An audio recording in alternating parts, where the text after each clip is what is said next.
عشق مرشد کی آنے والی قسط میں آپ دیکھیں گے ماہرین کو شاہ میر کی حقیقت معلوم ہو گئی ہے۔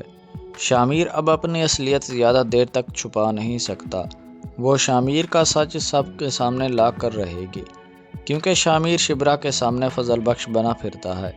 جب شبرا کو پتہ چلے گا کہ شاہ میر ہی فضل بخش ہے اور داؤد علی خان کا بیٹا ہے تو وہ فضل بخش پر بہت غصہ ہوگی اور نفرت کرنے لگے گی۔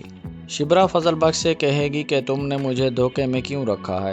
تم نے ہم سب کے سامنے اپنی اصلیت چھپا رکھی ہے۔ تم شاہ میر سے فضل بخش بن گئے ہو۔ شبرا نے تو صرف اس کی سچائی اور ایمانداری کی وجہ سے اس کو پسند کیا۔ وہ اس سے شادی کے لیے بھی رضامند ہو چکی تھی۔ اسے اندازہ نہیں تھا کہ اس کے ساتھ اتنا بڑا دھوکہ ہوگا۔ جب اسے پتہ چلے گا کہ فضل بخش تو شاہ میر سکندر ہے تو وہ اس سے شادی کے لیے انکار کر دے گی، اور دوسری طرف سکینہ ہی ہوگی جو شاہ میر کا ساتھ دے گی، کیونکہ وہ سب کچھ پہلے ہی جانتی تھی۔